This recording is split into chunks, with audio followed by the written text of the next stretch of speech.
আসন্ন ত্রয়োদশ জাতীয় সংসদ নির্বাচনকে সামনে রেখে ছাতক দুয়ারাবাজার আসনে স্বতন্ত্র সংসদ সদস্য পদপ্রার্থী আলহাজ জাহাঙ্গীর আলম তার নির্বাচনী প্রচারণা জোরদার করেছেন। গতকাল রবিবার বিকেলে দুয়ারাবাজার উপজেলার বাংলা বাজার ক্লাব মাঠে তার সমর্থনে পথসভা ও গণসংযোগ অনুষ্ঠিত হয়।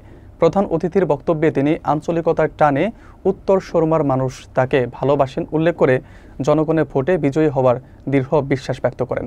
তিনি নির্বাচিত হলে বেকারত্ব দূরীকরণ এবং বেহাল রাস্তাঘাট সংস্কারকে প্রথম অগ্রাধিকার দেবেন বলেও অঙ্গীকার ব্যক্ত করেন। বিস্তারিত থাকছে মোহাম্মদ আবু বকরের ভিডিও চিত্রে। আসন্ন ত্রয়োদশ জাতীয় সংসদ নির্বাচন উপলক্ষে ছাতক দুয়ারাবাজার আসনে স্বতন্ত্র সংসদ সদস্য পদপ্রার্থী আলহাজ জাহাঙ্গীর আলমের সমর্থনে গত রবিবার বিকেলে দুয়ারাবাজার উপজেলার বাংলা বাজার ক্লাব মাঠে এক পথসভা ও গণসংযোগের আয়োজন করা হয়। শরীয়ত আলী তালুকদারের সভাপতিত্বে এবং মোহাম্মদ ইসমাইল মিয়ার পরিচালনায় অনুষ্ঠিত পথসভায় প্রধান অতিথি হিসেবে বক্তব্য রাখেন আলহাজ মোহাম্মদ জাহাঙ্গীর আলম। এ সময় অন্যান্যদের মধ্যে আমির হোসেন মোল্লা, মোহাম্মদ আলী মিলন এবং সাবেক ইউপি সদস্য ফজলুর রহমান বক্তব্য রাখেন। পথসভা শেষে তিনি তার সমর্থকদের নিয়ে বাংলা বাজারে গণসংযোগ করেন। প্রধান অতিথি আলহাজ জাহাঙ্গীর আলম তার বক্তব্যে বলেন, আঞ্চলিকতার টানে উত্তর সুরমার মানুষ তাকে ভালোবাসেন এবং জনগণের ভোটে স্বতন্ত্র প্রার্থী হিসেবে তিনি বিজয়ী হবেন বলে দৃঢ়ভাবে বিশ্বাস করেন। তিনি আরও বলেন, নির্বাচিত হলে বেকারত্ব দূর করতে দেশ বিদেশে কর্মসংস্থান সৃষ্টির উদ্যোগ নেবেন এবং আত্মপ্রত্যয়ী যুবকদের দক্ষতা উন্নয়ন ও প্রশিক্ষণের মাধ্যমে উদ্যোক্তা হিসেবে গড়ে তোলা হবে। তিনি নির্বাচিত হলে তার প্রথম কাজই হবে বেকারদের জন্য কর্মসংস্থান সৃষ্টি করা। রাস্তার বেহাল দশা উল্লেখ করে জনগণের ভোগান্তি লাঘবে এসব রাস্তা সংস্কার করা অত্যন্ত জরুরি বলেও তিনি মনে করেন। এছাড়াও তিনি শিক্ষা, চিকিৎসা ও বাসস্থানের মতো মানুষের মৌলিক চাহিদা পূরণে অগ্রাধিকার দেওয়ার অঙ্গীকার ব্যক্ত করেন। তিনি আরও জানান, তিনি জাবা মেডিকেলের মাধ্যমে ছাতক দুয়ারাবাজার অঞ্চলের 6 লাখ মানুষকে স্বল্পমূল্যে চিকিৎসা সেবা দিয়ে যাচ্ছেন এবং সংসদ সদস্য নির্বাচিত হলে বাকি জীবন মানুষের কল্যাণে উৎসর্গ করতে চান। এলাকাবাসী তার পারিবারিক ঐতিহ্য ও মানবিক কর্মকাণ্ড বিবেচনা করে তার বিজয় নিশ্চিত করতে একযোগে কাজ করার কথা জানিয়েছেন। একটু প্রয়োজন হলে আমাদেরকে হসপিটালে যেতে হয়, ওখানে গেলে কোনো সময় ডাক্তার আছে, নার্স নাই, ঔষধ আছে, কিন্তু ঔষধ তারা দিয়ে বাইরে চলে যায়। সব দুর্নীতিবাজদের কবলে চলে গেছে।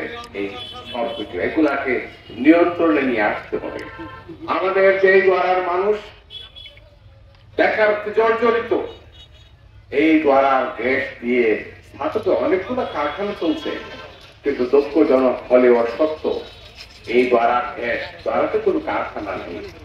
দ্বারা বেকারত্ব জর্জরিত, বাচ্চাদের দেখার জন্য কেউ নেই, কৃষকের জন্য সুযোগ সুবিধা দেওয়ার জন্য কেউ নেই। একটা আঞ্চলিকতার ব্যাপার আছে। আমি প্রয়োজনের তার দিকে তাগিদে দ্বারার ছেলে আমি চলে আসছি আপনাদের কাছে। আমি বুঝতে পারি কি হচ্ছে। অনেক ত্যাগের বিনিময়ে বাংলাদেশটা আসছে, কিন্তু কিছু মানুষ রাজনীতিবিদরা তারা সুযোগ সুবিধাগুলা পাচ্ছে, কিন্তু যাদের রক্তের বিনিময়ে দেশটা আসছে তারা কিন্তু সুবিধা থেকে বঞ্চিত হচ্ছে। তার পরিবর্তনের দরকার আছে। আমি মনে করি তাই পরিবর্তন আপনাদের হাতে। এই রাষ্ট্রের মালিক আপনারা, জনগণ রাষ্ট্রের মালিক। দুর্ভাগ্যবশত কত কটা বছর চলে গেল কোনো ইলেকশন হয় নাই। দিনের বুথ রাতে বিনা ভোটের এমপি, এই সময় ওদের কোনো জবাবদিহিতা ছিল না। সময় আসছে পরিবর্তনের, সময় আসছে রাষ্ট্রের মালিকের কাছে চাওয়ার সময় আসছে। আপনারা রাষ্ট্রের মালিক, আপনারা নির্ধারণ করবেন আপনাকে কাকে দায়িত্ব দিবেন, কে দেশ পরিচালনা করবে। এবারে ভোট কোনো দাপ্পাবাজির ভোট না, এই সরকার একটা সুষ্ঠু নির্বাচনের পরিবেশ করবে।